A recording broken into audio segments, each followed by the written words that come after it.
So guys welcome back to micro classes. हमारे CCSU और MSU की बीएड फर्स्ट ईयर की क्लासेस चल रही है।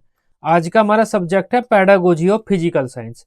आज का हमारा टॉपिक रहेगा निबंधात्मक परीक्षा और वस्तुनिष्ठ परीक्षा में क्या अंतर होता है। जो हमारा सब्जेक्टिव एग्जामिनेशन और ऑब्जेक्टिव एग्जामिनेशन होता है उनमें क्या डिफरेंस होता है, यह देखते हैं हम इस वीडियो में। सबसे पहले तो मैं आपको बता देता हूँ कि निबंधात्मक परीक्षा क्या होता है और वस्तुनिष्ठ परीक्षा क्या होता है, उसके बारे में बता देता हूँ। इससे आप इन दोनों में अंतर जो होता है उसे समझ पाएंगे। निबंधात्मक परीक्षा तो ऐसी परीक्षा को हम बोलते हैं जिसके उत्तर निबंध का रूप ले लेते हैं, जिन प्रश्नों के उत्तर कई कई पेजों पर चले जाते हैं। इस प्रकार की परीक्षा को या इस प्रकार के प्रश्नों को हम निबंधात्मक परीक्षा बोलते हैं। लेकिन जो प्रश्न ऐसे होते हैं जिनके उत्तर एक या दो लाइन में आ जाते हैं या फिर एक या दो शब्दों में आ जाते हैं, उन परीक्षाओं को हम वस्तुनिष्ठ परीक्षा बोलते हैं। जैसे हमारे प्रश्न है कि भारत की राजधानी की विशेषताएं बताइए।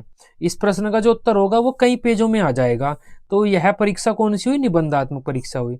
लेकिन अगर कोई आपसे पूछता है भारत की राजधानी का नाम बताइए, तो इस प्रश्न का उत्तर एक या दो लाइन में ज्यादा से ज्यादा आ सकता है या एक या दो शब्द में भी आप खत्म कर सकते हैं। तो ये कौन सी परीक्षा है? वस्तुनिष्ठ परीक्षा है। निबंधात्मक परीक्षाओं का उत्तर देने के लिए बच्चे स्वतंत्र होते हैं। वे अपने दिमाग के अनुसार, अपनी क्रिएटिविटी के अनुसार कुछ भी उत्तर दे सकते हैं। लेकिन जो हमारी वस्तुनिष्ठ परीक्षा होती है, इसका उत्तर बच्चों को रट रटाया ही देना होता है। जो बच्चों ने उत्तर रटा हुआ है उस रटे रटाए उत्तर को बच्चों को देना पड़ेगा। तो ये इन दोनों परीक्षाओं में अंतर होता है। अब एक एक करके इनके डिफरेंस की बात करते हैं। यह निबंधात्मक परीक्षा, यह हमारी वस्तुनिष्ठ परीक्षा। फर्स्ट पॉइंट है हमारा, इस प्रकार की परीक्षा में प्रश्नों की संख्या कम होती है। तो ये हमारे लॉन्ग क्वेश्चन होते हैं, ये लॉन्ग व शॉर्ट क्वेश्चन, और ये जो होते हैं हमारे वेरी शॉर्ट क्वेश्चन होते हैं। आसानी से आप ऐसे समझ सकते हैं। तो लॉन्ग व शॉर्ट क्वेश्चन अगर हम बच्चों से पूछेंगे तो क्या होगा, हमारे जो पेपर है उसमें क्वेश्चन कम ही होंगे। लेकिन वेरी शॉर्ट क्वेश्चन जो होंगे उसमें जो प्रश्न होते हैं ज्यादा होते हैं। इन प्रश्नों का आकार बड़ा होता है लेकिन इन प्रश्नों का आकार छोटा होता है। जो वस्तुनिष्ठ परीक्षा होती है उसमें प्रश्नों का आकार छोटा होता है। इन प्रश्नों के उत्तर देने के लिए छात्र स्वतंत्र होते हैं, वे अपने विचार लिख सकते हैं। लेकिन वस्तुनिष्ठ परीक्षा में बच्चे अपने विचार नहीं लिख सकते, बच्चों को रटे रटाए उत्तर देने होते हैं। इनका मूल्यांकन करने में शुद्धता की संभावना कम रहती है। मतलब बच्चों का जो रिजल्ट आता है वो शुद्ध नहीं आता, लेकिन यहाँ पर शुद्ध आता है बिल्कुल। बच्चों ने जिस सवाल का उत्तर सही दिया है तो पूरा नंबर मिलेगा, अगर उत्तर नहीं गलत दिया है तो पूरा नंबर कट जाएगा। इनके माध्यम से बच्चों की रचनात्मकता आदि का जांच किया जा सकता है, लेकिन यहाँ पर हम बच्चों के इन कौशलों की जांच नहीं कर सकते हैं। निबंधात्मक परीक्षाओं में क्या होता है, बच्चे प्रश्नों का उत्तर देते समय अपसारी चिंतन का सहारा लेते हैं। अपसारी चिंतन का मतलब होता है क्रिएटिव थिंकिंग।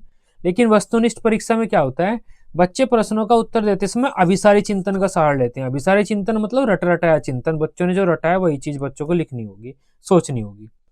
यहाँ पर क्या होता है, परीक्षा के बदल जाने पर परीक्षाओं के परिणामों में अंतर आ जाता है।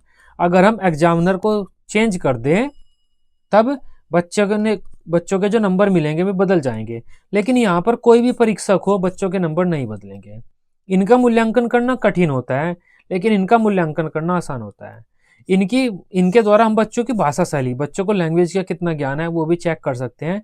लेकिन यहाँ पर हम बच्चों की भाषा शैली का ज्ञान चेक नहीं कर सकते। इनकी रचना करने में समय व धन की बचत होती है, लेकिन यहाँ पर समय व धन अधिक खर्च होता है इनकी रचना में। वही बात उल्टा पड़ जाती है। बच्चों का रिजल्ट चेक करने में, आंसर शीट चेक करने में यहाँ पर समय व धन की बचत हो जाती है, लेकिन यहाँ पर समय व धन खर्च हो जाता है, तो वो उल्टा हो जाता है।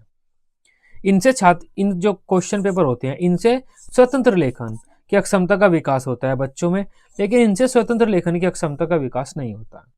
परीक्षक यहाँ पर अपने अनुसार नंबर रखता है जिससे वास्तविक नंबरों में अंतर आ जाता है, लेकिन यहाँ पर बच्चों के द्वारा की गई अनुक्रियाओं के आधार पर उन्हें सही नंबर दिए जाते हैं। इनमें नकल करना आसान नहीं होता, लेकिन इनमें बच्चे एक दूसरे से क्वेश्चन का आंसर पूछ सकते हैं। इनके उत्तर लिखने में अधिक समय लगता है, लेकिन इनके उत्तर लिखने में समय अधिक नहीं लगता। इनके उत्तर अत्यधिक लंबे होते हैं जिससे छात्रों की कमजोरी का पता लगाना कठिन हो जाता है, लेकिन छात्रों के कमजोर पक्षों की जानकारी यहाँ पर आसानी से की जा सकती है। तो ये आज का हमारा क्वेश्चन था। पेपर में शॉर्ट क्वेश्चन के रूप में आपके आएगा ये कि निबंधात्मक प्रश्न व वस्तुनिष्ठ प्रश्नों में क्या अंतर होता है। आई होप आप इस टॉपिक को अब समझ पाए होंगे। वीडियो अच्छी लगी हो आप इसे अपने बीएड ग्रुप में दोस्तों के साथ शेयर कर सकते हैं। बीएड की सभी सब्जेक्ट की डेली रेगुलर क्लासेस लेने के लिए आप इस चैनल को सब्सक्राइब कर सकते हैं। Till then, bye bye, take care.